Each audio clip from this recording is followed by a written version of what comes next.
Laetitia, je suis chargée de projet médiation pour les musées d'Amiens et je suis très heureuse aujourd'hui d'accueillir Paul Audy. Monsieur Audy, donc vous êtes ancien élève de l'école normale supérieure, agrégé docteur en philosophie, après avoir soutenu une thèse sur Jean-Jacques Rousseau. Vous avez d'abord enseigné à l'université Paris 12 et puis vous êtes éloigné du champ de l'université pour vous tourner vers le monde de l'édition. Aujourd'hui, vous êtes professeur reconnu, invité dans diverses institutions à la fois en France mais aussi à l'étranger. Et vous êtes aussi membre statutaire de l'équipe de recherche Philépol, centre de philosophie, épistémologie et politique à l'université de Paris-Descartes et membre du comité de rédaction de la revue Cité. Enfin, vous êtes l'auteur d'une trentaine d'ouvrages dont la plupart sont consacrés aux relations entre l'éthique et l'esthétique en Occident au cours des temps modernes. Et je tenais aussi à marquer l'année 2024 qui était très prolifique au niveau littéraire, puisqu'il y a eu deux ouvrages qui sont parus. Le premier, Trois peintres de la figure, proximité du tableau, volume 2. Premier volet, Je ne vois que ce que je regarde, publié en 2021. Ouvrage donc aux éditions L'Atelier Contemporain. Et enfin, je tenais à vous féliciter puisque vous avez reçu le prix du meilleur essai, le prix Femina, pour votre ouvrage Tenir tête. Nous allons donc commencer sans plus tarder et avec un petit peu de retard, veuillez nous en excuser, cette balade philosophique sur le thème Regarder un tableau. Balade qui va principalement se concentrer sur nos collections Beaux-Arts et Art moderne et contemporain. Donc je vous remercie pour votre attention et je laisse la parole à Monsieur Audy.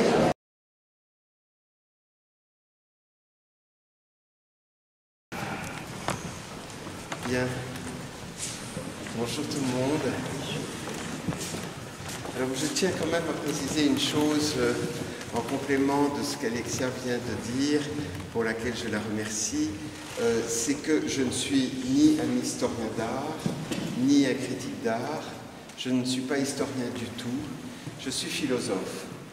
Et dans le cadre de mes recherches, il se trouve que j'ai écrit sur la peinture, et le parcours que j'ai proposé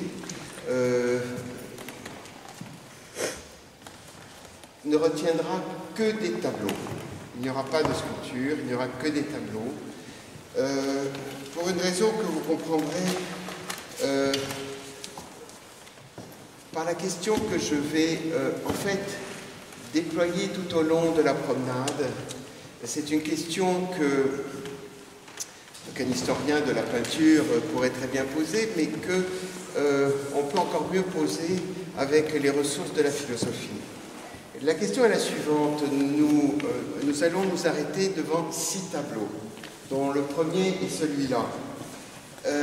Et à chaque fois, la question directrice de notre programme sera quelles sont les questions que le tableau en question pose à la peinture. Vous voyez ce que je cherche à dégager, c'est-à-dire que chaque tableau pose une question à la peinture en général. Et cette question, le tableau est une réponse. Ou bien on peut le poser autrement, quels sont les problèmes que le peintre a rencontrés dont le tableau est la solution? Et évidemment, par rapport à ce qu'exige la constitution d'un tableau.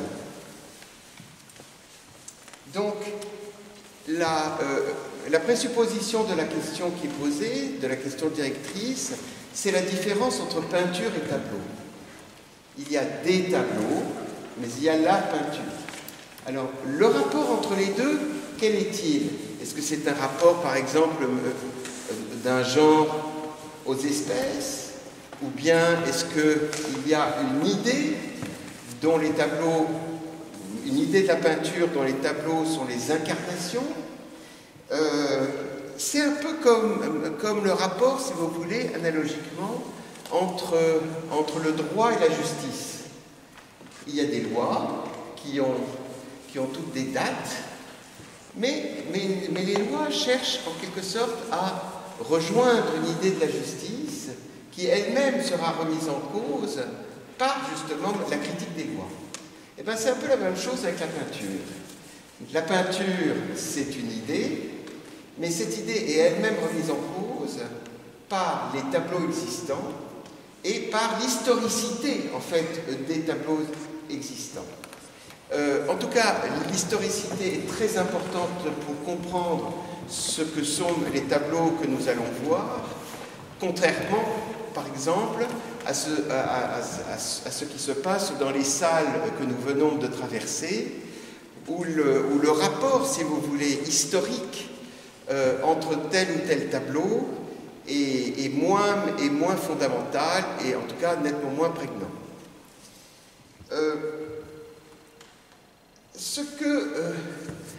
Nous reviendrons là-dessus à plusieurs reprises, mais ce qu'un tableau cherche à faire, c'est à dresser ou faire surgir une figure.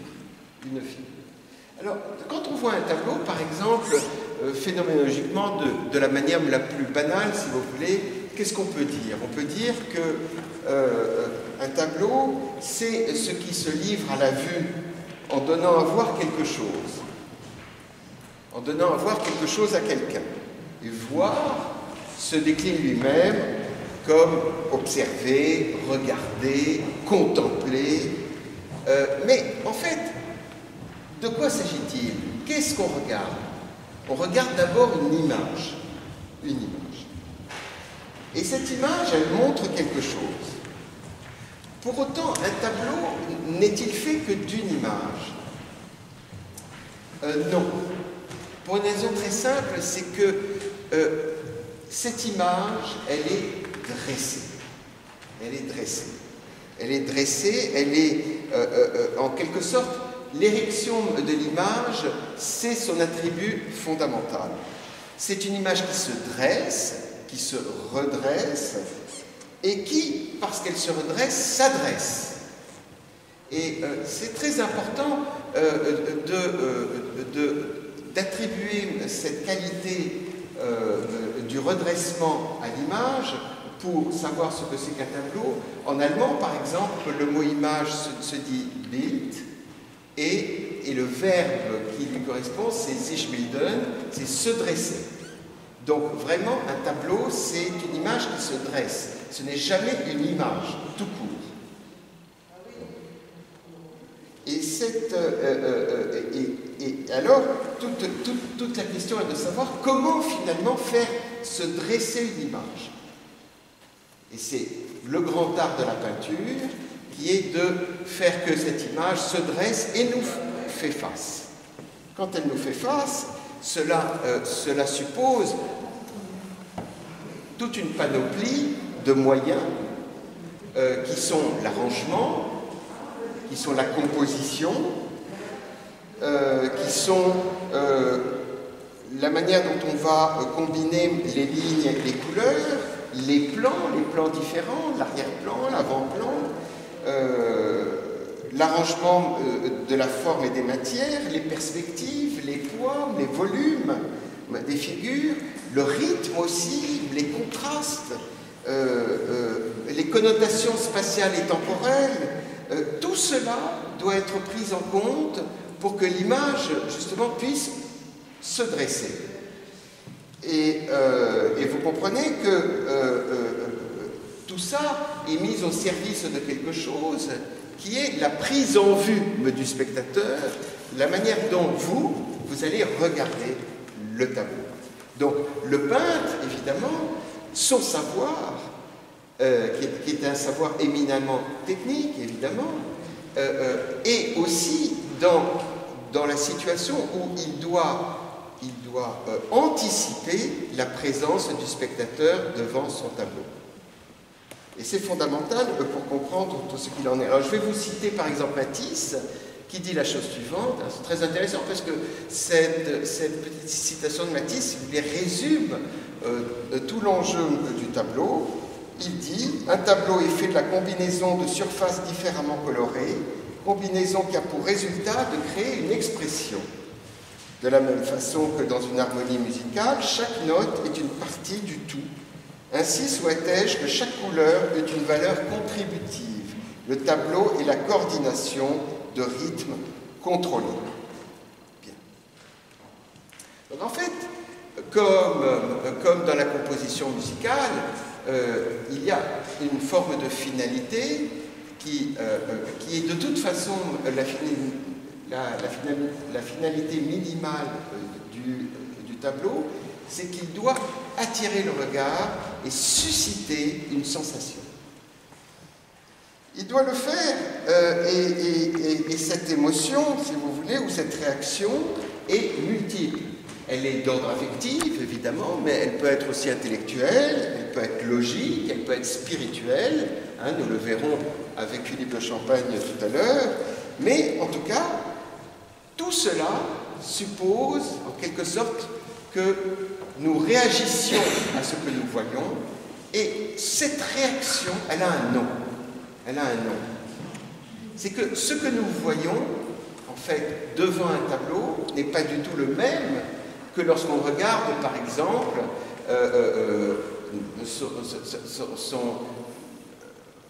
un objet de la vie quotidienne dont on doit faire usage.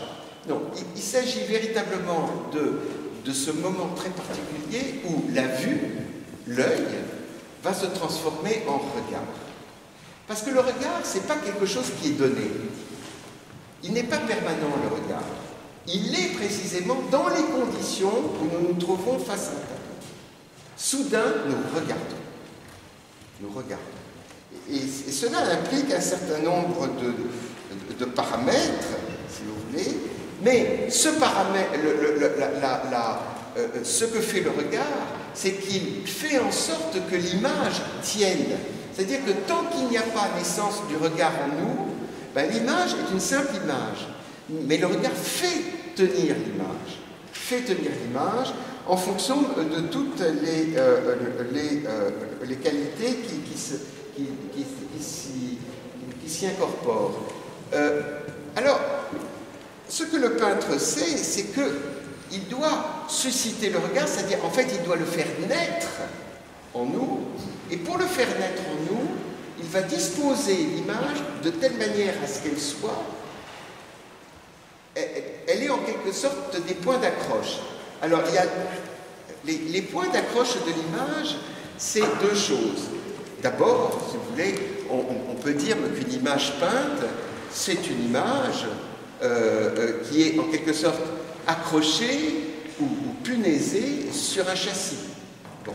Et pour faire tenir cette image sur un châssis, il faut évidemment des punaises, il faut des points d'accroche. Et ces points d'accroche, le peintre est toujours très soucieux de les disposer pour que l'image puisse tenir.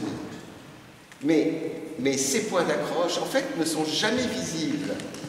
Et pourtant, ce sont eux qui font naître en nous le regard. Parce que le regard naît du fait que tout de suite, nous allons là où l'image se dresse devant nous et nous parle.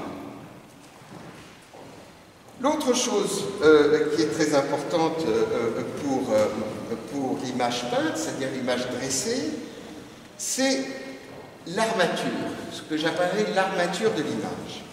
Alors, l'armature, ce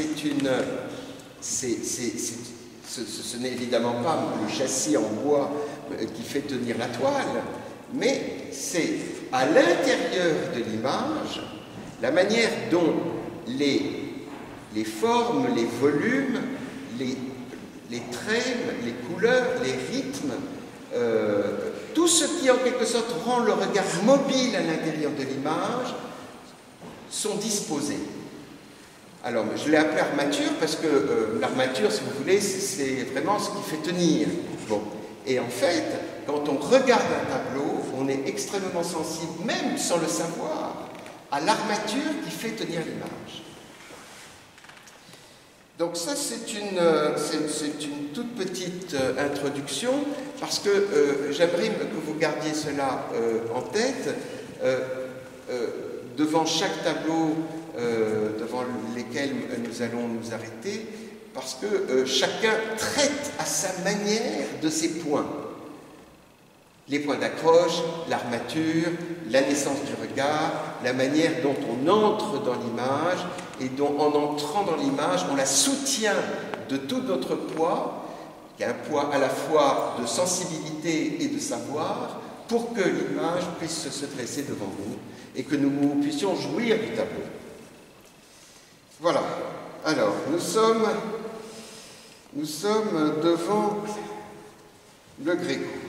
Bon, le Gréco, peintre à cheval entre le XVIe et le XVIIe siècle, et ce portrait qui a été peint en 1600, les historiens se demandent de qui il s'agit exactement. Le titre du tableau, c'est Portrait d'homme, mais certains pensent que c'est un peintre qui s'appelle Alonso de Herrera, ou c'est un professeur, et on le voit à certains indices, comme le geste de l'orateur, ou les livres qui sont ouverts devant lui, ou bien ça peut être aussi un magistrat, et on pense à quelqu'un qui s'appelle Soria de Herrera, qui était le premier magistrat de Tolède. Alors, c'est une peinture qui a été peinte par le Gréco en Espagne. Il faut dire que le Gréco a commencé en Italie, et il a commencé en Italie.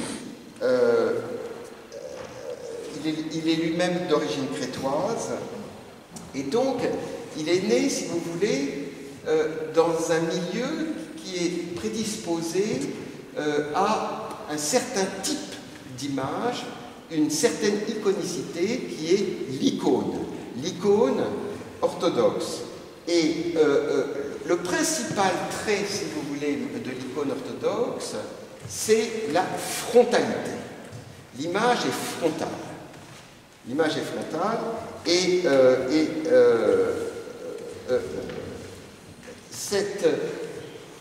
ce caractère à la fois frontal et ascensionnel de l'icône, parce que l'icône, elle est censée vous tirer vers le haut, elle est censée vous emmener là où règne la spiritualité, et donc, si vous voulez,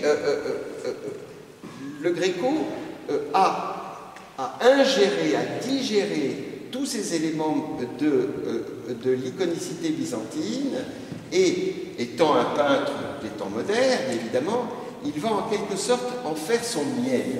Et en faisant son miel, ben, il va en quelque sorte toujours essayer de jouer sur la frontalité, mais aussi de jouer sur l'étirement des figures entre le bas et le haut. Alors, ce portrait ne le montre pas en particulier, mais enfin, d'autres œuvres sont caractéristiques de cet étirement des figures qui essaye en quelque sorte d'être un trait d'union entre l'ici-bas et l'au-delà. Bien.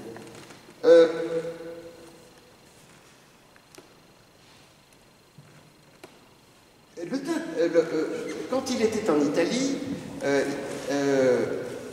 le Gréco a été très influencé par le Tintoret, mais en arrivant en Espagne, il se débarrasse de cette tutelle et ce portrait, si vous voulez, le manifeste assez bien. Il le manifeste d'abord par l'hiératisme de la figure. Bon, il y a un contraste très fort entre le fond sombre, l'habit sombre du personnage et cette collerette monumentale qui est blanche, large fraise, de laquelle en quelque sorte la tête sort. Elle sort, mais elle est en quelque sorte engoncée à l'intérieur de cette fraise. Et si vous voulez, déjà à la fois il y a un sens de la rigueur, c'est-à-dire qu'il s'est débarrassé de tout ce qui est de l'ordre du mouvement, qu'il avait appris par l'influence du Tintoret, mais cette absence de mouvement, ou cette rigueur, si vous voulez, ou cette rigidité, ne l'entraîne pas du côté de la déformation. La fraise apparaît comme un limbe profane, comme dit le catalogue, c'est-à-dire une sorte d'aura, si vous voulez, aura séculière, auréole séculière, qui en quelque sorte injecte à l'intérieur de l'image un certain modelé.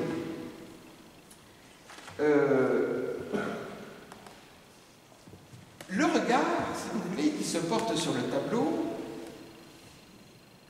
il va se porter à travers certains éléments saillants. Et les éléments saillants sont des éléments de pure brillance, alors que tout le reste est mat. Alors, où sont les éléments de brillance? Ils sont dans les yeux et dans les ongles. D'accord? Si bien que le regard, si vous voulez, en fait, il va circuler à l'intérieur de l'image sous la forme d'un 8, comme ça. Vous voyez? Et cet appel, si vous voulez, à cette armature-là, fait que l'image tient.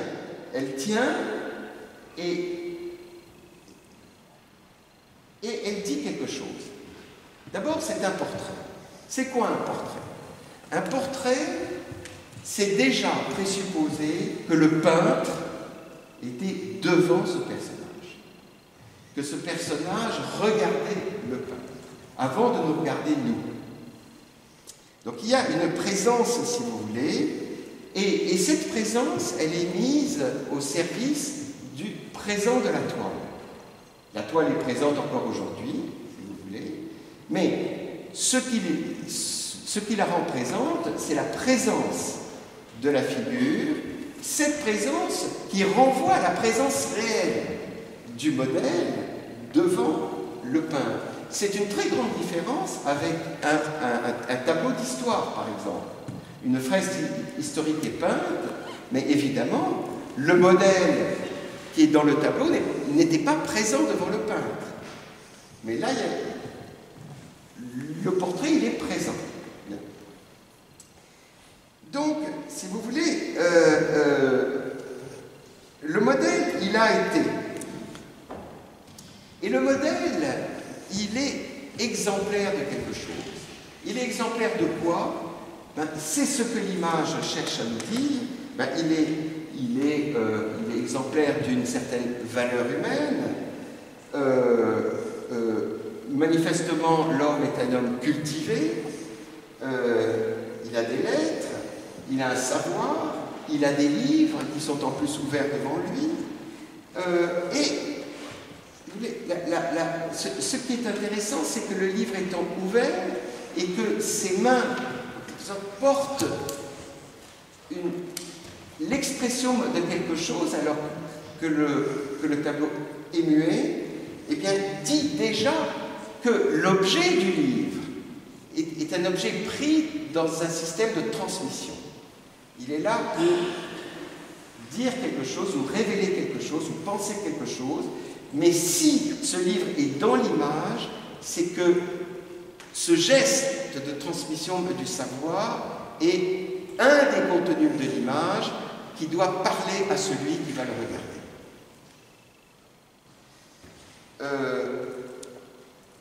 Depuis la Renaissance, le portrait n'existe qu'au présent et il regarde le spectateur.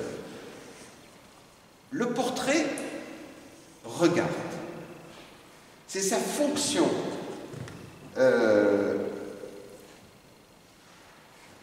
En fait, vous me direz, tout tableau nous regarde. Tout tableau nous regarde, oui. Mais ce qui est intéressant avec le portrait, c'est qu'il met en abîme, pour ainsi dire, cette fonction qu'a le tableau de nous regarder à travers le personnage peint qui lui-même nous regarde. Donc, en ce sens-là, il est exemplaire de quelque chose qui constitue le tableau.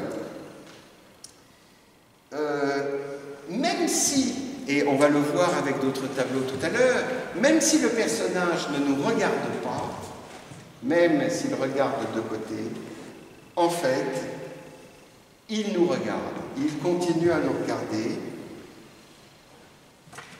et il nous regarde à partir d'un lieu qui n'est pas encore le nôtre.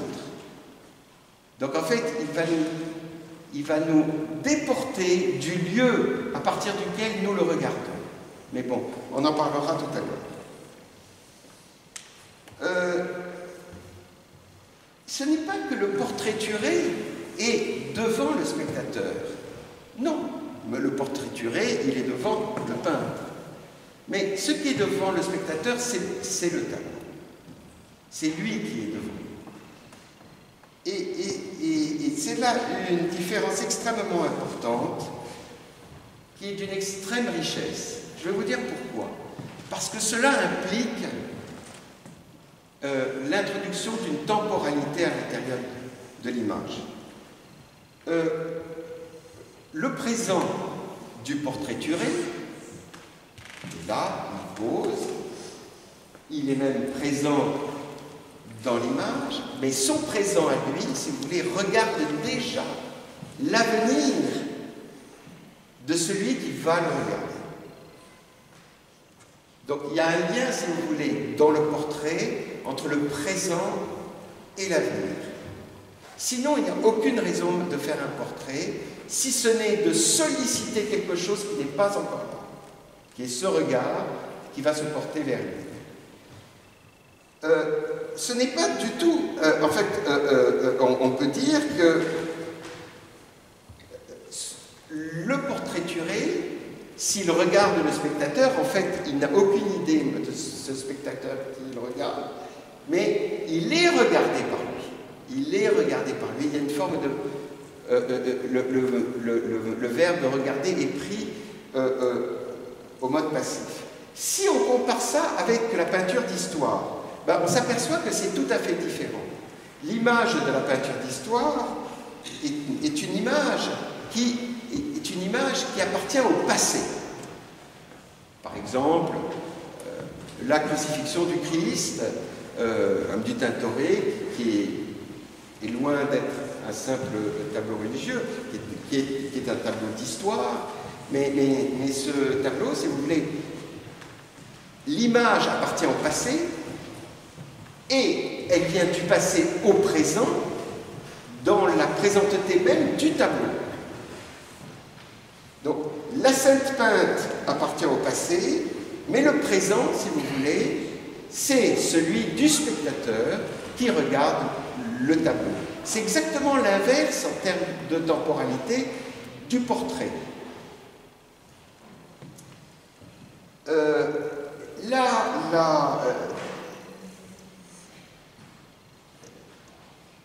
Le portrait, donc, c'est deux choses. C'est l'aspect temporel, donc la sollicitation de ce spectateur à venir, et c'est aussi un problème d'identification. Alors je vous ai dit, on ne sait pas vraiment qui c'est, on suppute, mais ce n'est pas tellement important. Ce qui est important, c'est que le portrait est là pour l'identité à soi du portraituré. En quoi ce personnage peint est-il identique à lui-même, c'est-à-dire a une identité qui peut se révéler à travers ce tableau. Alors, cette identité va se révéler à travers plusieurs qualités.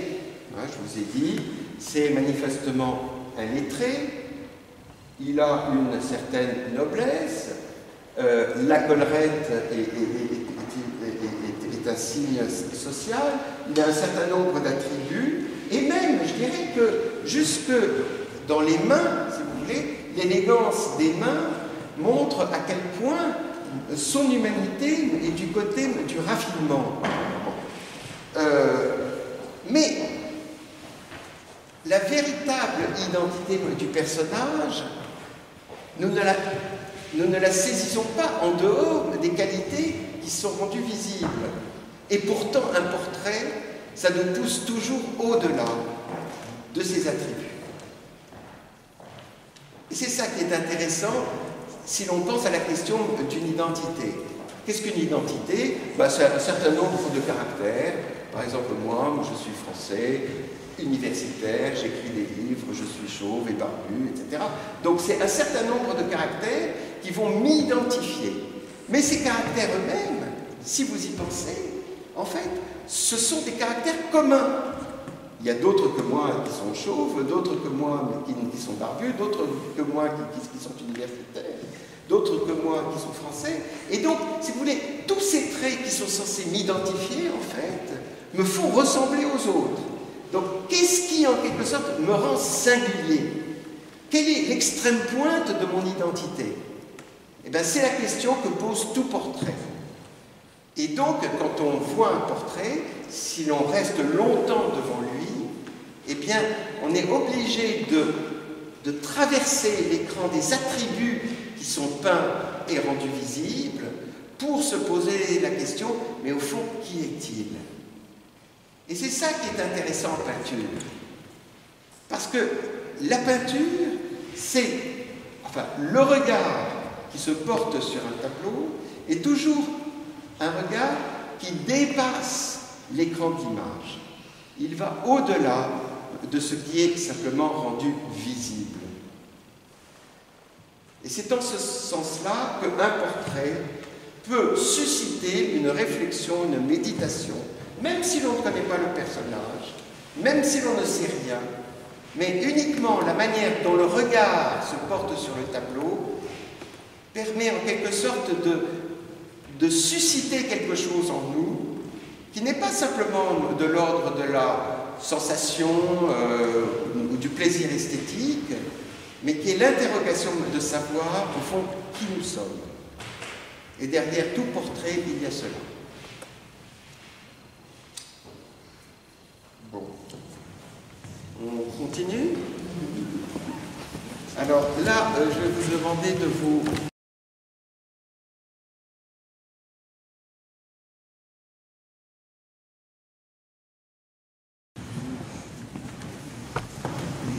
Voilà un tableau de Philippe de Champaigne, donc 17e siècle, et ce tableau a été peint 60 ans après le tableau du Gréco. Et là, si je reviens à ce que je vous ai dit, c'est-à-dire à cette comparaison et à cette opposition entre le portrait et la peinture d'histoire, eh bien, nous avons ici un cas tout à fait extraordinaire de la fusion du portrait et de la peinture d'histoire. C'est une fusion absolument admirable parce que, évidemment, c'est un portrait, c'est le portrait de Moïse, mais Philippe de Champaigne n'a jamais été devant Moïse, évidemment, contrairement au Gréco qui a sans doute été devant Herrera. Bon. Donc en quelque sorte, le portrait regarde vers le passé, alors que là, il regardait vers l'avenir, il regarde vers le passé, et ce qui est de l'ordre de l'histoire, à savoir les tables de la loi, regarde vers l'avenir, c'est-à-dire vers nous, pour nous dire quelque chose à nous, ici et maintenant, dans cette salle de musée. Évidemment, ce n'était pas prévu, mais enfin, c'était pour être ailleurs, mais peu importe. C'est-à-dire, il y a quelque chose qui s'adresse à nous, ici et maintenant.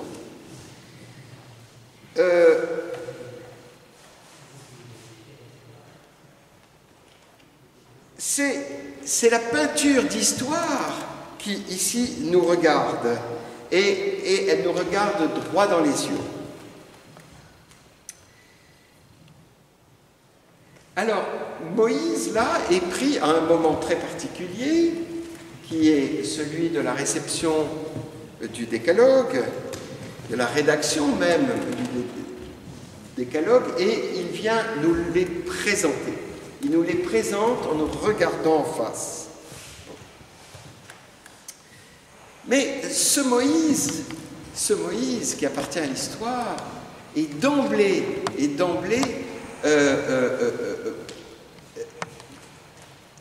une figure qui mêle deux dimensions du personnage. Bon, je vous avais dit que face à n'importe quel portrait, il faut se poser la question, mais qui est-il? Eh bien, là aussi, on va se poser la question, qui est Moïse? Eh bien, Moïse, c'est essentiellement deux choses. C'est pas seulement le deux qu'il fait là, hein, mais c'est deux choses. Il est à la fois prophète et législateur. Il est en quelque sorte prophète dans un rapport ascensionnel qui le relie à Dieu, à la parole de Dieu, et il est législateur s'adressant aux hommes. Donc il est pris, si vous voulez, dans cette dualité des dimensions, et cette dualité des dimensions est très importante entre le haut et le bas, entre Dieu et les hommes, entre le ciel et la terre, et elle-même articulée à l'intérieur du tableau de manière verticale, en divisant le tableau en deux. D'accord? Et cette division en deux, elle est fondamentale pour lire le tableau. Lire le tableau, c'est prendre la mesure de cette division en deux, totalement symétrique, où d'un côté, si vous voulez, règne l'image, donc ce qui est visible, et de l'autre côté règne le texte, ce qui est lisible. Donc il y a ici à l'intérieur du tableau un pli, si vous voulez, entre le visible et le lisible, et ce pli ne se comprend qu'à la lumière d'une autre dualité, celle du haut et du bas. De Moïse en tant que prophète et Moïse en tant que législateur.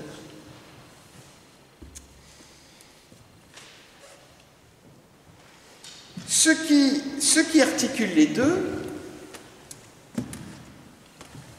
c'est ce bâtonnet, c'est la férule, si vous voulez, qui est deux choses. À la fois, c'est cet instrument qui permet, si vous voulez, d'épeler les mots ou les lettres sur le tableau que sont les tables de la loi, d'accord? Exactement comme un professeur, si vous voulez, en classe, avec un bâton, fait lire la classe, qui est incapable de lire, si vous voulez, et qui va déchiffrer peu à peu ce qu'il y a sur le tableau.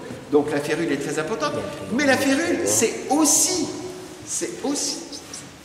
son rôle de législateur en tant qu'il est celui qui apporte la loi et qui va la faire appliquer. D'accord? Bon. Donc, ce tableau a une fonction, une finalité, au-delà de son sujet, qui est Moïse et les tables de la loi. Il a en quelque sorte un contenu, et ce contenu, quel est-il? C'est l'instruction et la transmission. Ce qui est écrit sur les tables, qui sont elles-mêmes posées sur un plateau de marbre, pour en quelque sorte souligner l'effet de stabilité que la loi peut apporter aux hommes. La loi elle-même, si vous voulez, elle ne tremble pas, elle pose sur la pierre la plus lourde, mais précisément parce que la loi, c'est ce qui permet aux hommes de ne plus être dans le chaos et l'ébranlement et de constituer un ordre viable. Et c'est exactement ce que ce dispositif symbolique très très ingénieux permet de suggérer. Bon.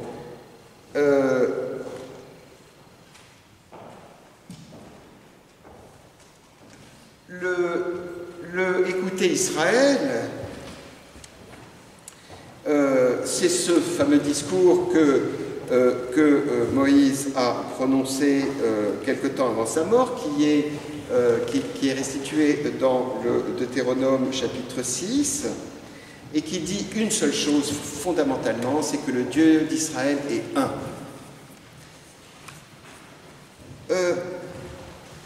Dans le tableau, comme vous voyez, il y a autant d'images que de mots. Autant d'images que de mots. Donc, la question est de savoir, pour rejoindre, si vous voulez, je vous ai dit qu'on allait faire un cheminement aussi philosophique, c'est-à-dire creuser la question du regard. Regardez, est-ce que c'est synonyme de lire? Est-ce que quand on lit, on regarde? Et est-ce que quand on regarde, on lit? Une image se lit-elle comme un texte? Non. Une image, elle se voit. Elle se voit, ça veut dire que contrairement à la lecture, qui est toujours, si vous voulez, partes extra partes, c'est-à-dire mot après mot, l'image implique une vision de totalité. Il n'y a pas de partialité. Et l'autre chose, c'est que la différence entre le regarder et le lire, c'est non seulement cet aspect totalité, partialité, ou même durée de la lecture et immédiateté de la vision totale. Mais c'est aussi autre chose, c'est que dans la lecture, il y a un suivi contraint. On est obligé de suivre en quelque sorte les lignes du texte, le passage d'une phrase à une autre, alors que le regard, lui, est d'emblée saisi par son extraordinaire liberté. Il n'y a pas de contrainte. On peut absolument regarder l'image en commençant par le centre, en commençant par le haut ou le bas. Et ce qui est important, c'est de souligner à quel point le regard est fondamentalement quelque chose de libre, qui n'est pas orienté ou contraint a priori. Il peut l'être, mais a priori il ne l'est pas. Et c'est ça, en quelque sorte, qui est intéressant, parce qu'on peut très bien passer des tables de la loi à la figure de Moïse. À ce moment-là, on comprend mieux la figure de Moïse. Si l'on commence par les tables de la loi, c'est donc un législateur. Mais si l'on commence par Moïse avant de regarder les tables de la loi, on le regarde comme prophète. Pourquoi? Parce qu'il a les cornes de lumière. Et ces cornes de lumière, si vous voulez, sont des cornes qui le relient au principe de la noce.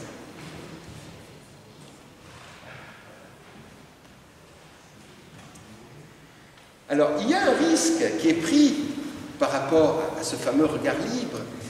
Il y a un risque qui est pris, c'est de mêler ces deux régimes de la vision que sont le regard et la lecture.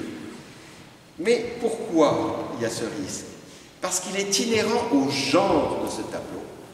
Le genre de ce tableau, c'est d'être une peinture religieuse. Et la peinture religieuse, si vous voulez, elle intrinsèquement, elle mêle les deux registres, lecture et regard, visible et lisible. Pourquoi? Pour une raison que vous allez très bien comprendre, c'est que le mot religion vient de religere, qui veut dire relire. Qui veut dire relire, et pas du tout relier. Mais surtout parce qu'il n'y a pas de religion qui ne soit pas révélée par un texte. D'où l'importance, si vous voulez, dans la fusion du portrait et de la peinture d'histoire, de de mêler les deux registres du visible, le regardé et le lisible. Alors comme ici, je vous ai dit, il y a une circularité du regard sous forme de 8, hein, et bien ici, il y a une chose assez intéressante. Alors comment est-ce que le regard va se former? Alors, si vous voulez, quand on regarde le tableau, on s'aperçoit d'une sorte de... Quand on regarde un peu longuement le tableau, évidemment, il faut rester devant lui. Mais il y a un certain nombre de marques de la dualité, du deux. Alors, il y a les deux cornes, il y a la main, il y a la division en deux du tableau, d'accord? Et cela fait que le regard lui-même est perturbé. Il est pris dans deux économies de circulation différentes. Ce qui est intéressant ici, c'est que cette diagonale, si vous voulez, qui est rendue possible par la présence de la main au centre, fait que ce 2, les deux doigts rejoignent, enfin font se rejoindre le côté de l'imaginaire, donc de l'image, et le côté du symbolique, c'est-à-dire le texte. Alors en quoi le 2, dans bon nombre de tableaux qui ont des sujets religieux, le 2 représente l'existence des deux testaments. C'est-à-dire que Moïse, qui est un personnage de l'Ancien Testament, qui est peint par un peintre chrétien pour un lieu qui s'adresse à la chrétienté, est lui-même pris à l'intérieur du Nouveau Testament, et donc le 2 signifie que ce qui était antérieur est présent. Bien.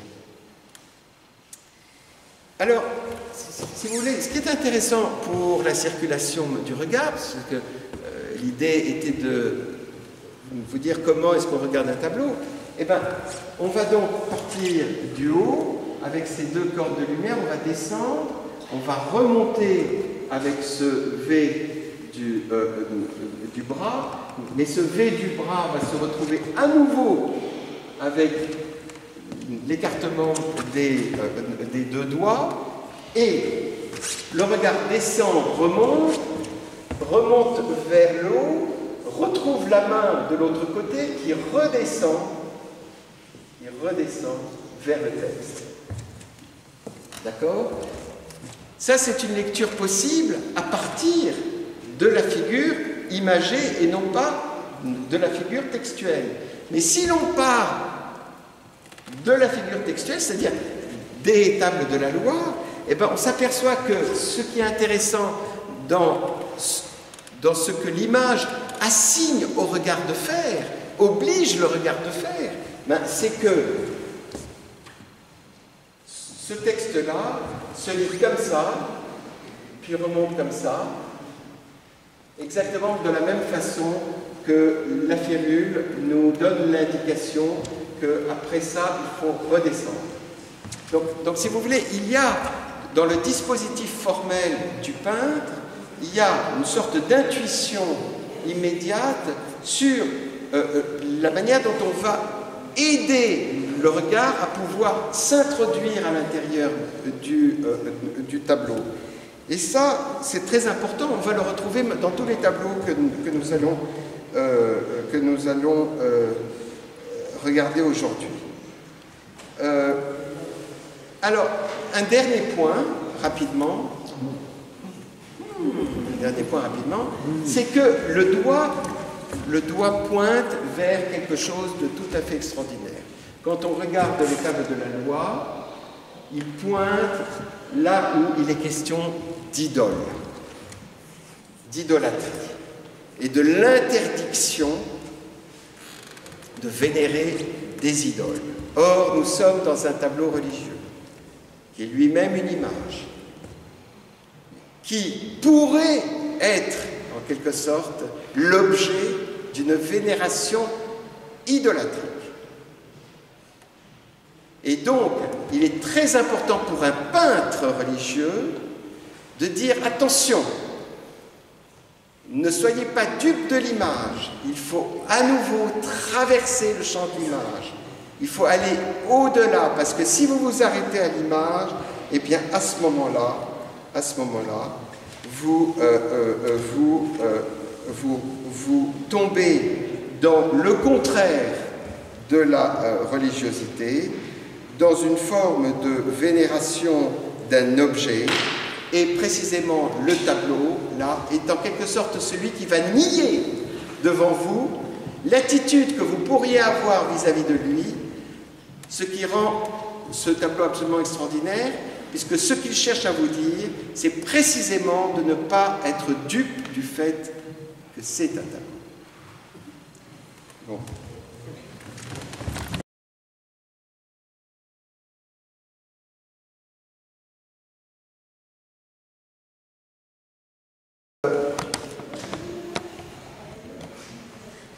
Alors, bon, je vais passer sur les détails historiques de ce tableau, juste pour... je l'ai retenu parce que dans la question que nous avons posée, à savoir qu'est-ce que ce tableau en particulier apporte à la peinture, dans le parcours intellectuel que nous faisons, eh bien, il me semble que ce portrait apporte quelque chose à notre compréhension de la peinture qui est de l'ordre de la touche. Qu'est-ce que c'est que la touche? Vous voyez, ce tableau, qui est presque une esquisse, si vous voulez, c'est presque une sorte d'exercice, parce qu'il est fait très vite, il est pris dans une rapidité et une célérité d'exécution qui, justement, met en valeur cette chose singulière qui est la touche. Alors, qu'est-ce que c'est qu'une touche?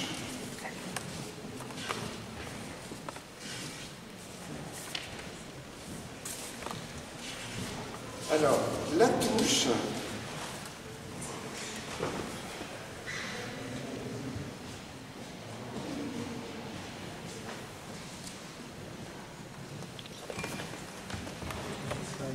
il y a une philosophe qui s'appelle Catherine Perret qui dit de Velázquez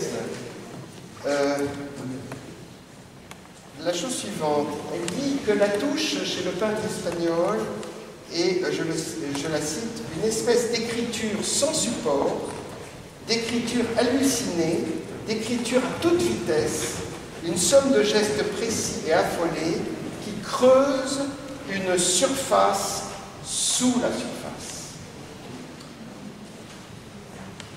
Alors, je vous dirais que la touche opère à ce niveau-là. La touche d'un peintre, ça opère à ce niveau-là, c'est-à-dire ça creuse une surface sous la surface. Ça creuse, ça ouvre une profondeur à partir de la surface. La touche, si vous voulez, par exemple, celle-là qui est particulièrement visible, celle de l'encolure. Bon, ben, cette touche, si vous voulez, en fait, quand on voit ce geste rapide, qui n'est pas du tout appliqué, on a l'impression qu'il n'est pas vraiment réfléchi, mais qu'il surgit comme ça, à l'occasion, si vous voulez, c'est qu'elle ouvre, si vous voulez, un espace du non fini, de l'inachevé. Là, si vous voulez, il aurait pu continuer à peindre un peu mieux la collerette, à la rendre encore plus représentative. Mais la question de la représentation ne se pose pas pour lui, elle n'a aucune importance. Ce qui l'intéresse, c'est en quelque sorte de faire vibrer la surface et de la faire vibrer de telle manière que le regard, si vous voulez, s'attarde sur. C'est cette vibration qui nous attire. Et cette vibration, nous la voyons très bien à travers différents signes. Par exemple, le côté échevelé du personnage. Bon, contrairement au personnage du Gréco, celui-là ne s'est pas vraiment peigné le matin de sa pose, mais surtout, il est pris dans une certaine rapidité de mouvement. Et cette rapidité de mouvement fait que le tableau est un arrêt sur l'image, certainement, mais que, en quelque sorte, il y a quelque chose qui est en train de s'accomplir. Et dans ce tableau, tout est de l'ordre de l'inaccompli, de l'inachevé. Tout est en train de s'accomplir, et c'est cela que produit la touche. Parce que la touche, en fait, elle est encore plus sensible dans la manière de traiter les cheveux. Parce que les cheveux eux-mêmes, si vous voulez, ils sont pris dans un flottement d'air. Et c'est exactement ce que cherche à faire la touche, à injecter une sorte d'écart de profondeur entre la surface du tableau et le dépôt de la couleur. Donc, en fait, ce qui est intéressant dans un tableau, c'est cet entre-deux, mais qu'on ne voit pas comme tel, mais qu'on commence à entrevoir au fur et à mesure que l'on regarde un tableau. Il y a en quelque sorte, entre l'image qui est tout en surface et la peinture, il y a un écart. Il y a un écart. Et cet écart, si vous voulez, fait palpiter l'image de l'intérieur, la rend en quelque sorte vivante ou la rend vivace. Et c'est un portrait particulièrement vivace, même s'il a été, si vous voulez, ce n'est pas un portrait important de Van Dyck, mais c'est un portrait particulièrement vivace, et il est, si vous voulez, par ce chassé-croisé entre l'image, entre l'aplame de l'image, le fait qu'elle n'ait aucune profondeur en tant qu'image, et la profondeur qu'injecte dans l'image la peinture, c'est-à-dire la brosse, la manière de traiter la couleur, de créer du volume, et surtout d'insérer l'image à l'intérieur d'un contexte qui est un contexte qui est celui de la vie, puisque on voit bien que la chevelure, si vous voulez, bouge, il y a peut-être du vent, il regarde vers le bas, il va peut-être relever bientôt les yeux, et il n'y a rien de véritablement figé. Mais ça, c'est précisément ce que permet de faire la touche. Bon.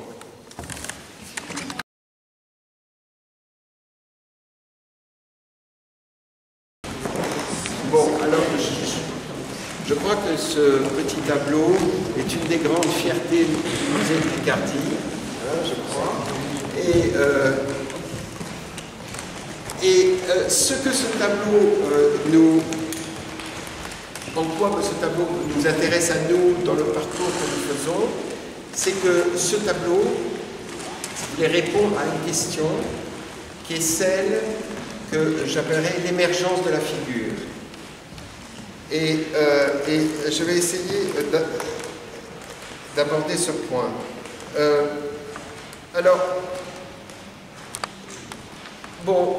Ce tableau fait partie d'une série que Fragonard, peintre du XVIIIe, a faite autour de personnages vieillissants. Et ce qui intéresse en fait le peintre, ce n'est plus du tout la question de la ressemblance. C'est plus du tout la question de qui il est. Qui il est. La question de l'identification, comme on l'avait vu avec le Gréco. ce n'est pas tellement ça qui importe, c'est au fond en quoi cette image dresse une figure devant nous. Alors comment il le fait? Par des moyens purement picturaux. Purement picturaux. Alors, tout visage ne fait pas forcément figure en tableau. C'est-à-dire, peindre un visage, ce n'est pas forcément dégager une figure. Il y a des tableaux, si vous voulez, qui ne font que peindre un visage, mais la question de la figuralité propre au tableau ne se pose pas. En quoi ici elle va se poser? Elle va se poser à travers des procédés purement picturaux. Le procédé principal dans ce tableau, c'est le saillant et le fuyant. Le saillant et le fuyant, alors je vous avais dit qu'il y avait des points d'accroche du regard qui constituaient le tableau et faisaient émerger une figure. Ici, nous avons l'exemple même du rapport entre le fuyant et le saillant, c'est-à-dire quelque chose, si vous voulez, qui regarde devant et quelque chose qui entraîne derrière. Alors, un peintre pense comme ça, si vous voulez. Il pense comme ça, en ces termes-là. Et comment va-t-il le montrer? Eh bien, il va le montrer essentiellement à travers un jeu qui joue sur une dualité chromatique. Le saillant va être de plus en plus rouge et le fuyant de plus en plus blanc. C'est une manière de provoquer le mouvement du regard à l'intérieur du tableau et faire émerger le visage comme une figure. Alors, le fuyant regarde vers le fond à gauche, comme ça, d'accord, et le saillant regarde vers du devant vers la droite. D'où le positionnement du personnage à l'intérieur du tableau. Il faut bien voir que ce n'est pas parce qu'il était comme ça devant lui qu'il s'est intéressé à cette affaire de fuyant et de saillant. C'est exactement l'inverse. C'est parce qu'il s'intéresse en tant que peintre à la constitution de la figure qu'il va lui demander de prendre cette position qui lui permet précisément de transformer son visage en figure.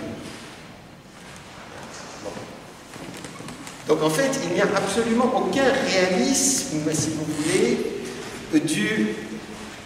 du modèle. Le modèle, c'est pas parce qu'il était comme ça qu'on va le peindre comme ça. Non, on va le peindre comme ça parce que c'est une façon pour la peinture de devenir tableau. Donc, si vous voulez, dans ce jeu entre le saillant et le fuyant, se crée une tension. Et cette tension, si vous voulez, est l'introduction du rythme à l'intérieur de l'image. Ce portrait est particulièrement rythmé. Il est même, je dirais, c'est une percussion permanente. C'est-à-dire, là où se posera notre regard, dans n'importe quel point du tableau, le regard lui-même sera, en quelque sorte, projeté vers un autre point, et cela est dû aussi à la manière dont la touche joue un rôle particulier, parce que si on s'approche du tableau, on s'aperçoit que la touche est faite de circonvolution. C'est-à-dire, il peint comme ça. Et donc il peint comme ça, mais s'il peint comme ça, c'est parce que le regard rebondit, si vous voulez, un peu partout, bien qu'il suive l'ordre de la tension. Donc il est attiré vers l'arrière gauche et puis il est attiré vers le devant droit. Il y a une référence évidente à Rembrandt, et la référence à Rembrandt, elle est où? Elle est dans deux choses. D'abord, un usage un peu particulier du clair-obscur, c'est-à-dire des contrastes entre le fond et entre l'arrière-plan et l'avant-plan, mais aussi le goût, si vous voulez, du coup de brosse. Le coup de brosse, qui est une forme assez jubilatoire chez Fragonard. On sent qu'il a un certain plaisir à peindre et à peindre comme ça, et c'est un plaisir qui nous est en quelque sorte restitué comme une contamination. Mais la question qui est posée, ce n'est plus qui es-tu, comme on l'avait vu dans les deux portraits précédents. C'est plus qui es-tu, c'est où en es-tu. C'est très différent. C'est pour ça qu'en fait, il s'est intéressé à peindre des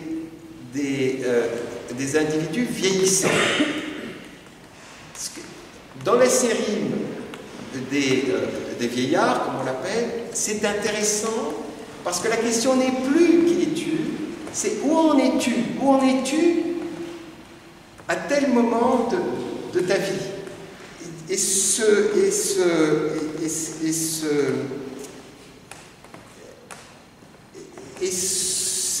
cette manière d'aborder le portrait est absolument nouvelle.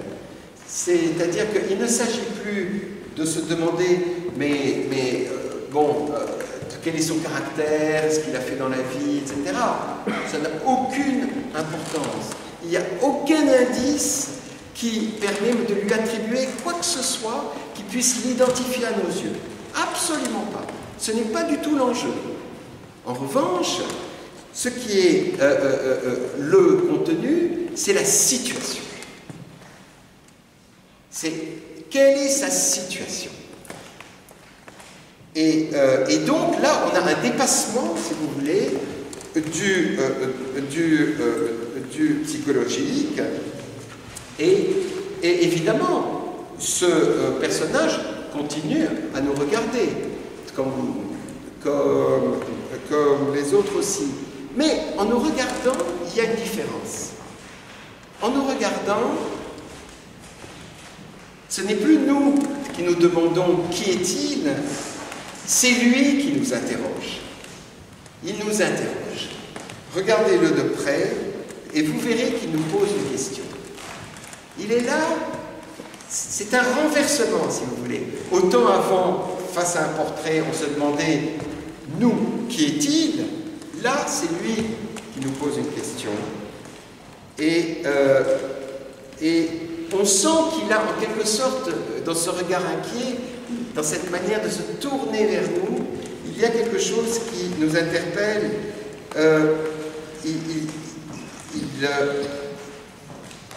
Il va nous dire quelque chose, mais en fait, on ne sait pas ce qu'il va nous dire, mais au moins on sait une chose, c'est qu'il nous dit, mais au fond, qu'est-ce que tu fais là?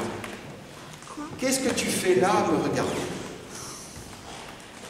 C'est la seule chose que l'on puisse déduire, parce que précisément, nous sommes là à le regarder. Ce qui est intéressant, mais qu'est-ce que nous faisons là? Pourquoi nous sommes là à le regarder? Ça interroge, si vous voulez, notre être de spectateur face à la peinture. De quel droit, finalement? Est-ce qu'on a le droit d'être là et de le regarder? Et ça provoque un certain malaise. Et c'est déjà, si vous voulez, l'introduction en peinture, en cette fin du XVIIIe siècle, de ce qu'on va appeler bientôt la crise de la représentation picturale. C'est-à-dire que la représentation picturale au fond, enfin, réduire la peinture à la représentation va être vécu comme une absurdité, comme une aberration. Mais déjà, lorsque un portrait de cette nature interroge la position du spectateur, ou son statut, il y a déjà une interrogation sur la validité même du tableau. À quoi il sert? Pourquoi il est là? Pourquoi le fait-on? Et déjà, le tableau sort de toutes les finalités qu'il a reçues. Finalité religieuse, finalité pour représenter la gloire des souverains, ou bien peinture simplement bourgeoise pour refléter l'éclat de cette classe dominante. Non, il s'agit déjà là de quelque chose qui est de l'ordre de la pure question et qui se détache de toute considération en termes de finalité historique, mondaine, sociale. Et ce que je trouve intéressant dans ce tableau, c'est que ce regard que ce personnage nous jette, en fait, il ne nous porte pas vers lui, c'est-à-dire il arrive très vite un moment où l'on ne se demande plus, mais au fond, qu'est-ce qui le tourmente? Parce qu'en fait, c'est nous qui sommes tourmentés à le regarder. C'est un peu ça. Et c'est assez intéressant, je pense. Voilà. Alors, oui? Oui.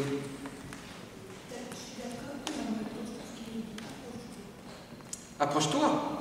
Oui. Mais ça, oui, exactement.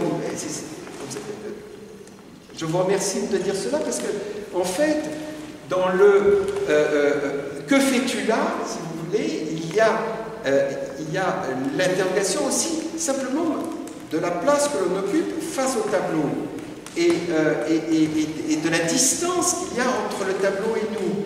Car ce tableau, si vous voulez, qui n'est plus du tout édifiant comme le tableau de Philippe de Champaigne, qui n'a pas vocation, si vous voulez, à transmettre un message religieux, ce tableau crée en lui-même ce qu'on pourrait appeler l'intimité du regard.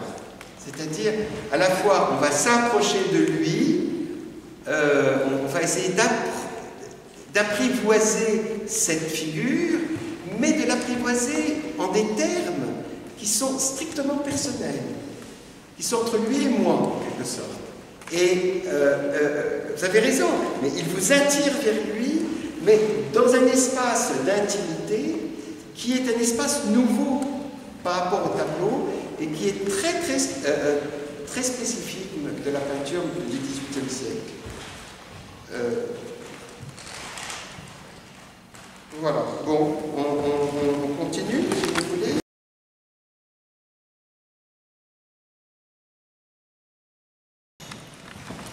Alors, comme vous en êtes rendu compte, j'ai essayé de choisir des tableaux aussi en fonction des périodes, des siècles.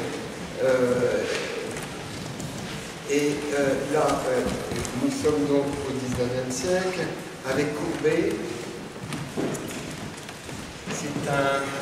C'est un tableau, alors c'est pas un portrait, c'est pas une peinture d'histoire, ce n'est pas une peinture religieuse, c'est un paysage. Mais ce qui est intéressant avec ce paysage, c'est que c'est un paysage qui est dit fantastique, donc qui comporte une part imaginaire dans le traitement même de l'image.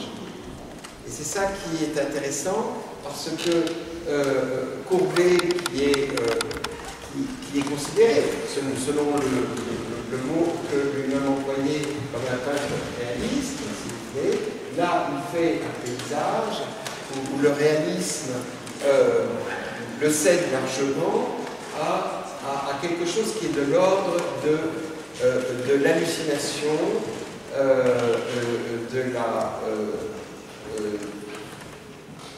du rêve et du fantastique. Bien. Alors, c'est un paysage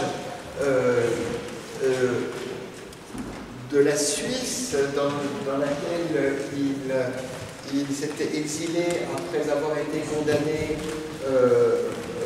en raison de sa participation à la Commune. Bon, il avait fait de la prison, mais il avait été condamné parce que on lui reprochait d'avoir détruit la colonne Vendôme. Courbet est quelqu'un qui peignait sur le motif.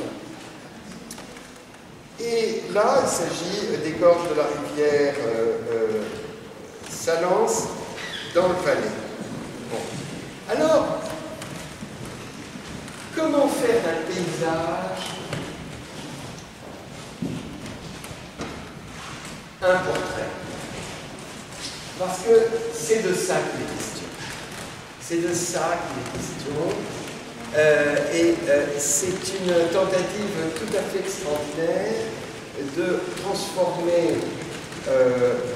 un art totalement codifié, qui est celui de l'art du paysage, en quelque chose qui nous oblige, encore une fois, comme on l'a déjà vu, comme c'est le cas tout le temps lorsque c'est une grande peinture, c'est de dépasser l'écran d'image, c'est-à-dire l'écran du visible, pour accéder à quelque chose qui n'est pas pour autant invisible, mais qui n'est visible qu'à une chose, pas à la vue, mais à ce fameux regard qui est en quelque sorte engendré par notre position face au tableau.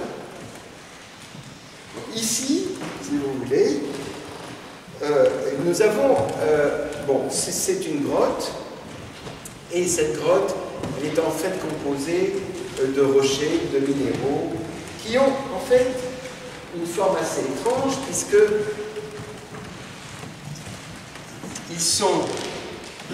ils apparaissent comme des têtes de géants. Hein, d'ailleurs, c'est le titre du tableau, vue de la caverne des géants. Alors on voit évidemment, hein, vous voyez ici, hein, et là. Bon.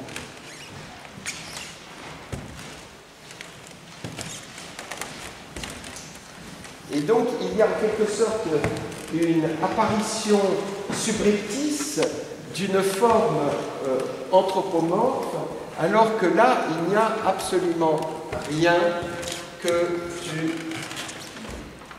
du végétal et du minéral. Alors, dans la notice, on pointe la présence d'un personnage. Et alors, effectivement, on le voit, ce personnage, hein, vous l'avez vu? Oui? Bon. On le voit bien, il est là, d'accord? Il est sur le rocher. Donc, c'est un randonneur qui a un sac à dos avec une canne et qui arrive devant ce paysage qui est plus hallucinatoire qu'autre chose. Mais c'est intéressant de le peindre précisément pour marquer, si vous voulez, la différence et la disproportion qu'il y a entre les formes anthropomorphes des rochers et le personnage réel. En quelque sorte, le réalisme de ce tableau se réduit à la présence de ce personnage qui, d'ailleurs, est une fausse présence parce qu'il est peint de telle manière à ce qu'il disparaît lui-même à l'intérieur du tableau, parce que l'objet, précisément, c'est pas cela. L'objet, c'est pas du tout d'entraîner le tableau du côté d'un réalisme naïf, si vous voulez, où l'on voit un randonneur arriver sur un paysage. Non, pas du tout. C'est pas du tout ça l'enjeu. Ce qui intéresse Courbet, là aussi, comme ça intéresse tous les grands peintres, c'est de faire surgir la figure à l'intérieur de l'image, et donc montrer qu'une image, c'est un ensemble de pièges que l'on tend au regard.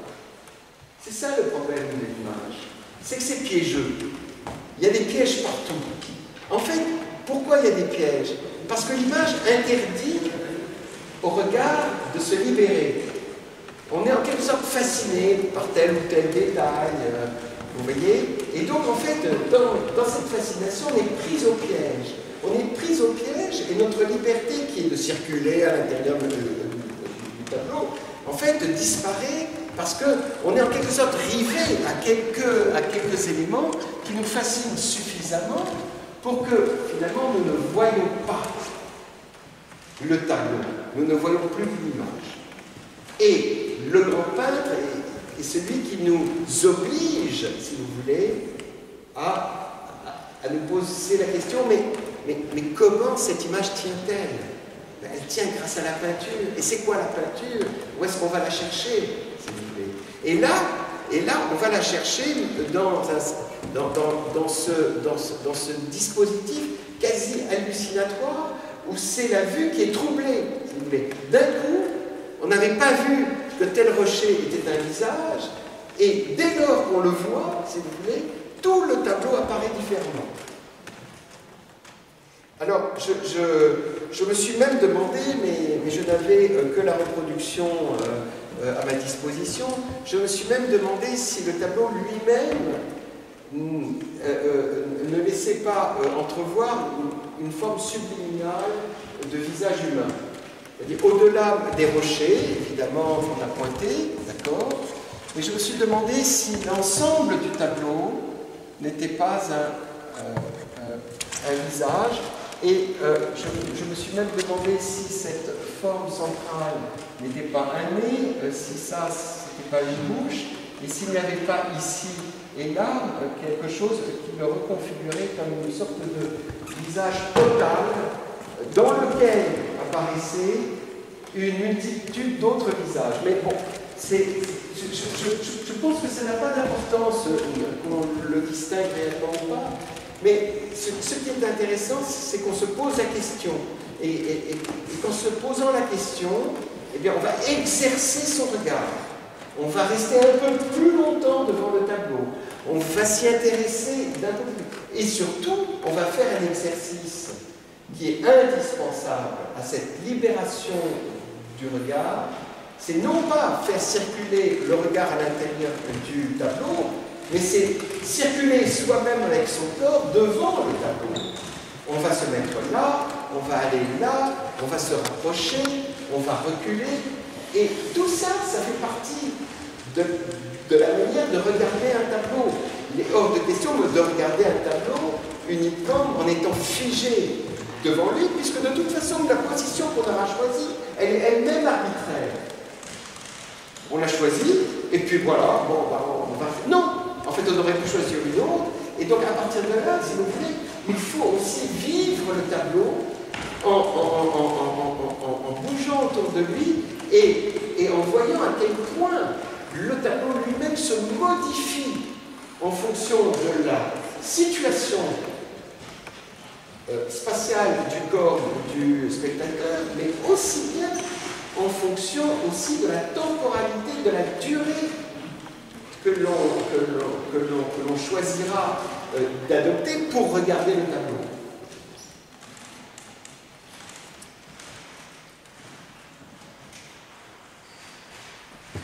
Alors, un dernier point qui est quand même important, c'est que, bon, le réalisme de Courbet, vous voyez, c'est une notion très compliquée, le réalisme. Ça veut tout dire, ça veut rien dire, ça veut... Enfin, c'est plus une question qu'une réponse. Mais ce que fait Courbet, c'est en tout cas un usage de la touche qui est fait d'un certain empattement. Et cet empattement est très important pour justement créer l'effet qu'il cherche à créer, qui est celui en quelque sorte de nous conduire à l'intérieur du tableau, comme si nous entrions dans la grotte. L'empattement qu'il y a dans les différentes touches, surtout sur le côté droit, et ces deux chutes d'eau là, qui sont là, qui apportent beaucoup en fait à l'armature de l'image, ben, en fait, ils sont faits d'une sorte de surcharge de matière. Et cette surcharge de matière, si vous voulez, reproduit pour courber l'aspect minéral, rocailleux, le côté épais de la végétation autour de la grotte. Et en fait, vous vous apercevez que le réalisme n'est pas du tout une notion qui est liée à l'exactitude de la représentation. Le réalisme est un réalisme pictural. C'est tout à fait différent.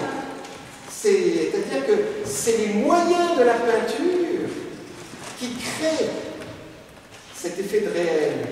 Mais ce n'est pas du tout l'exactitude de la représentation, de la reproduction. Bon.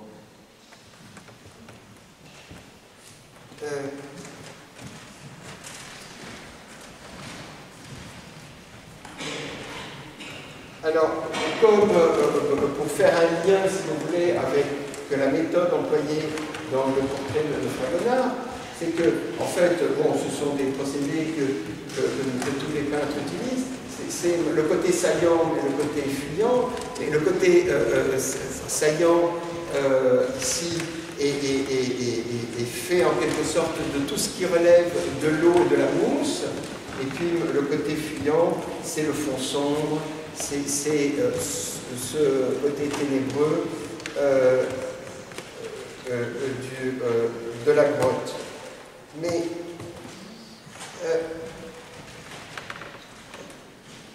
quand on s'aperçoit que ce paysage qui est absolument dénué de vie est d'un coup mais hyper peuplé, il est surpeuplé, si vous voulez.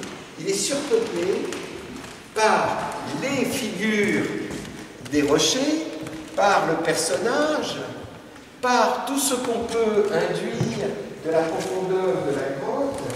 Et bien à ce moment-là, si vous voulez, naît quelque chose qui est un effet qui provoque une forme de surprise. Et cette surprise nous entraîne du côté de la réjouissance. C'est-à-dire, au fond, ce tableau qui est plutôt morne, qui a des couleurs qui ne sont pas du tout éclatantes, qui peut ne pas attirer le regard quand on rentre dans la pièce, on passe devant, on ne fait pas attention, etc. D'un coup, à un moment donné, parce qu'on s'est intéressé à lui et on s'est intéressé suffisamment longtemps à lui, devient une source de réjouissance, parce que c'est comme si l'on participait à un jeu de piste et que le regard lui-même s'emballait pour essayer d'aller plus loin que ce qu'il a déjà découvert. Et c'est, au fond, l'image que je voudrais donner de n'importe quelle rencontre avec un tableau, si vous voulez. Il y a des tableaux où cette effervescence, où cette réjouissance arrive plus vite.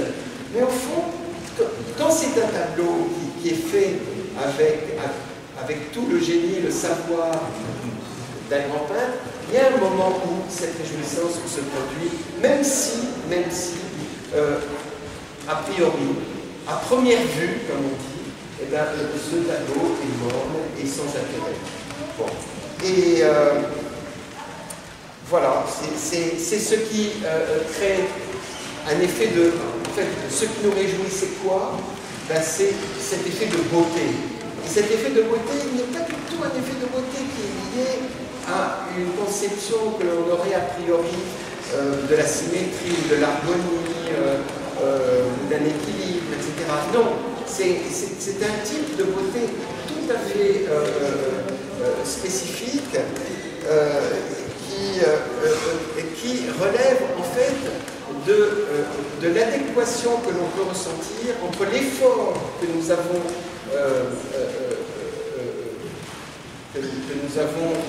accompli pour rester longtemps devant un tableau et tout ce que le tableau nous révèle parce que nous sommes restés longtemps devant lui. Bien. Un dernier tableau, peut-être. Bon, un tableau du XXe siècle, ce peintre et son modèle de Picasso, qui date de 1967.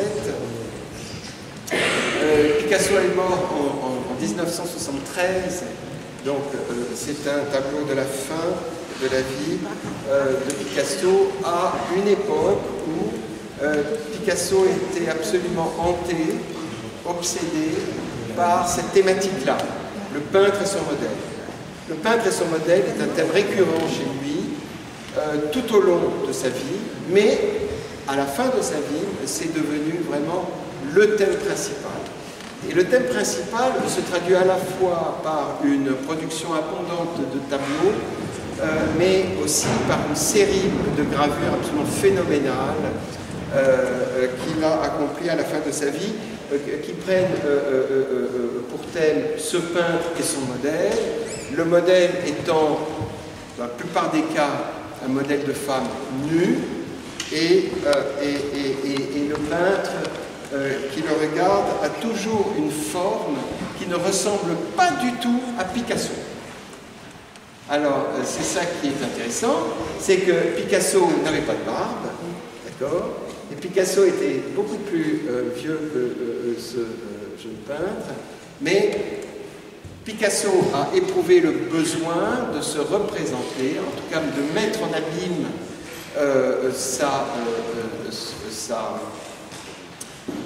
la raison d'être de son existence, à savoir la création, sous les traits de son père, Don José, qui lui avait une barbe et il était professeur de peinture. Donc c'est cette transposition du vieux Picasso dans la figure de son père qui automatiquement fait de Picasso un jeune Picasso. Alors,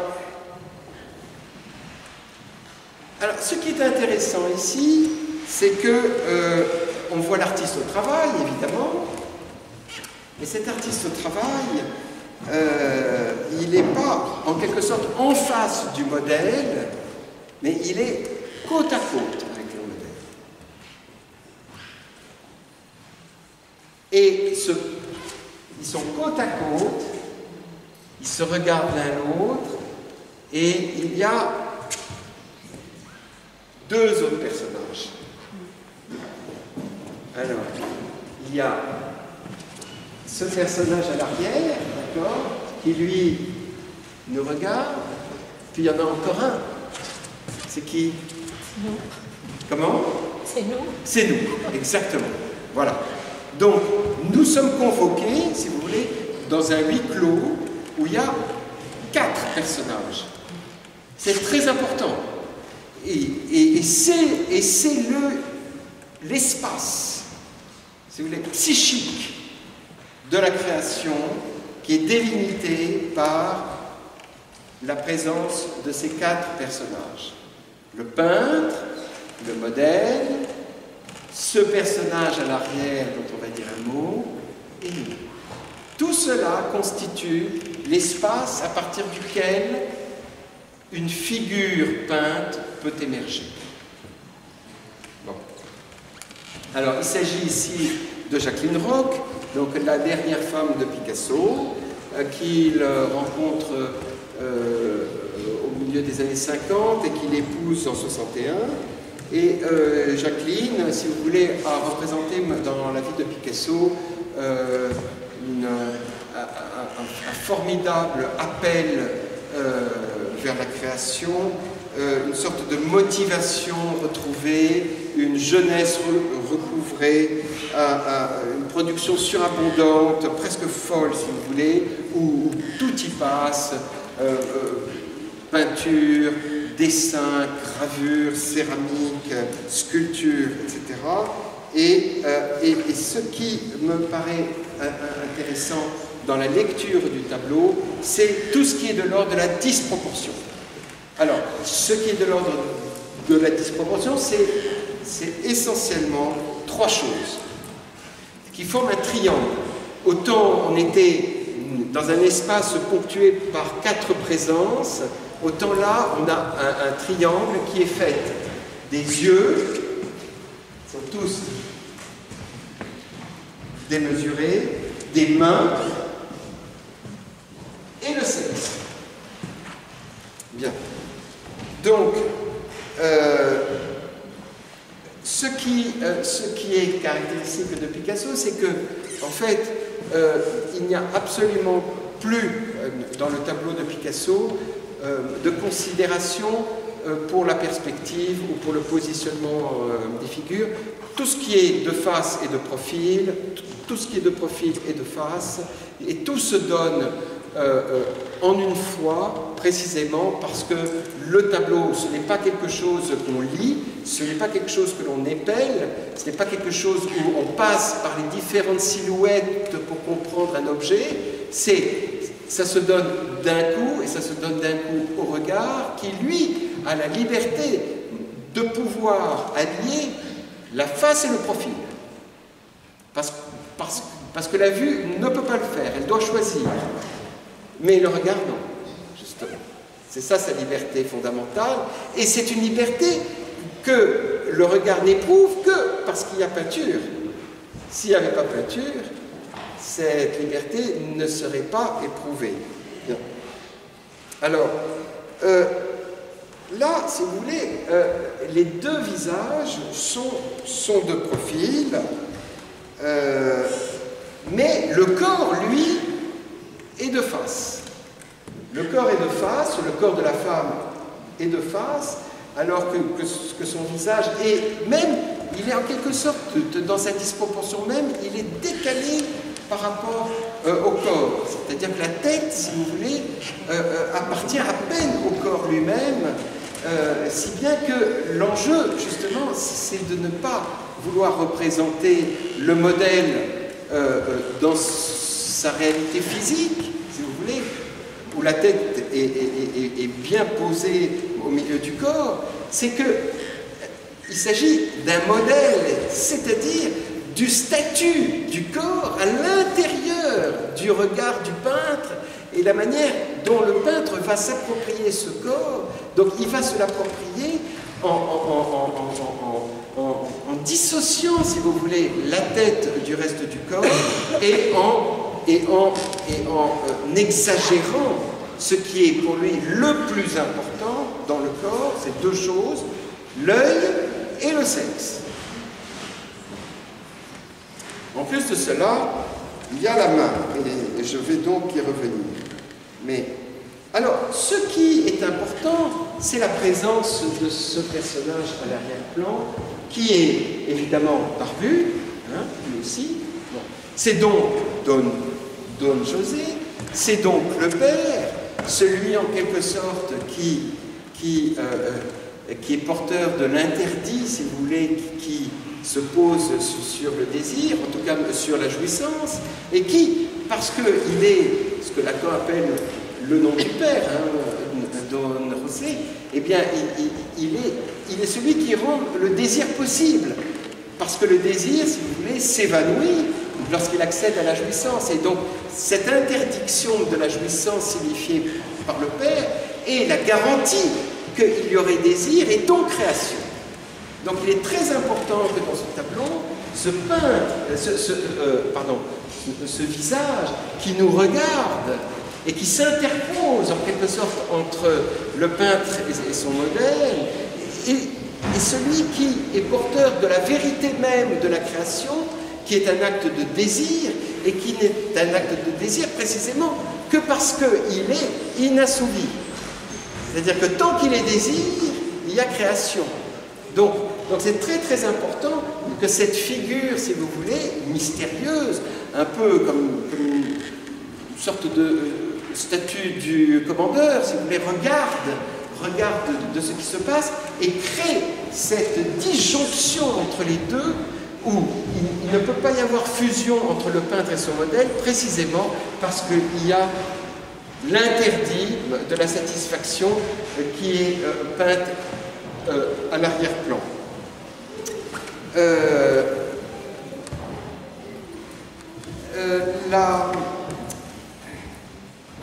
Alors, peindre, et donc je repose la question directrice de notre parcours qui s'achève là, c'est, bon, peindre c'est quoi? Et qu'est-ce que ce tableau apporte à la question de la peinture?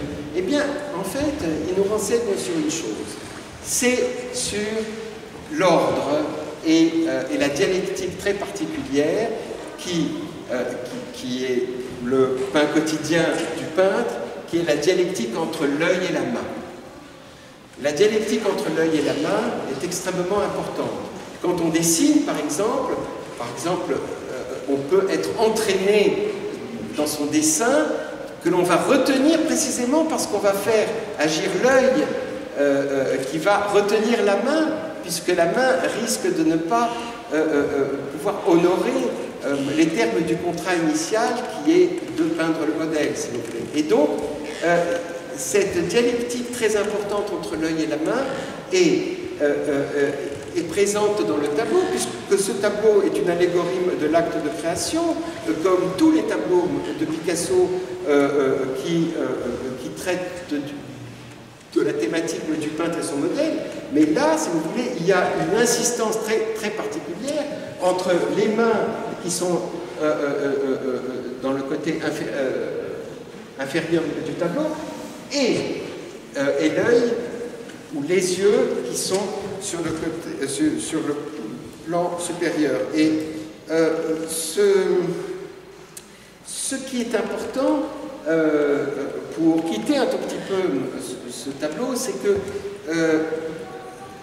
il faut, tous les peintres savent que s'ils lâchent la bride à la main, si vous voulez, le tableau risque de se transformer en un chaos manuel. C'est-à-dire une sorte de... Voilà, on laisse partir la main, on laisse jouer les formes, et puis l'œil, en quelque sorte, est une manière d'apprivoiser le caractère sauvage de la main. Et donc, là, il me semble que la nécessité de dompter la main est un des thèmes de ce tableau. Voilà.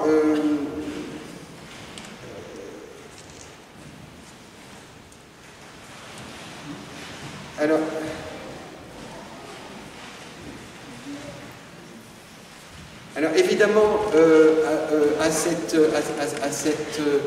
ce rapport entre l'œil et la main,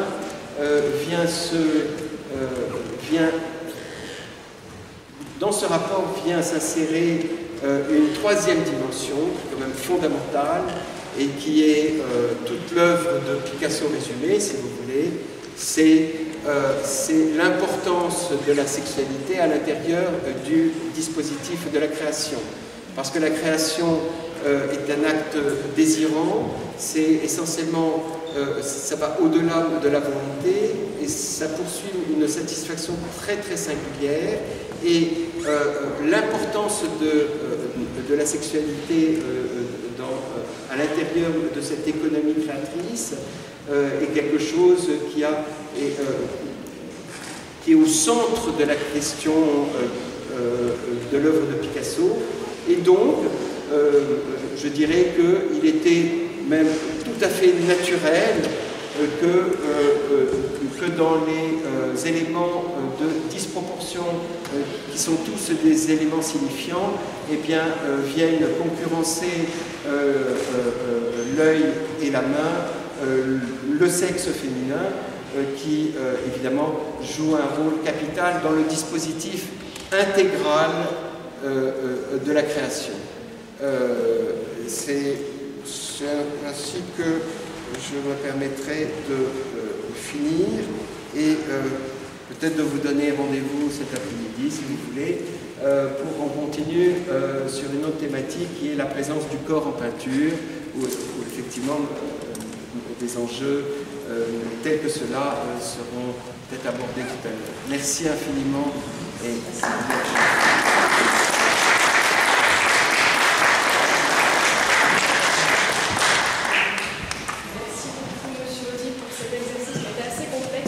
je rappelle, M. Audy a préparé cette visite sans être venu au musée de Picardie, donc à distance. Donc merci beaucoup parce que ça nous a vraiment aidé à regarder les tableaux et les collections du musée de Picardie autrement. Et donc l'expérience Cité Philo se poursuit cet après-midi par une conférence débat à partir de 15h jusqu'à 17h sur le thème « Comment le corps fait figure ». Donc tous rendez-vous cet après-midi.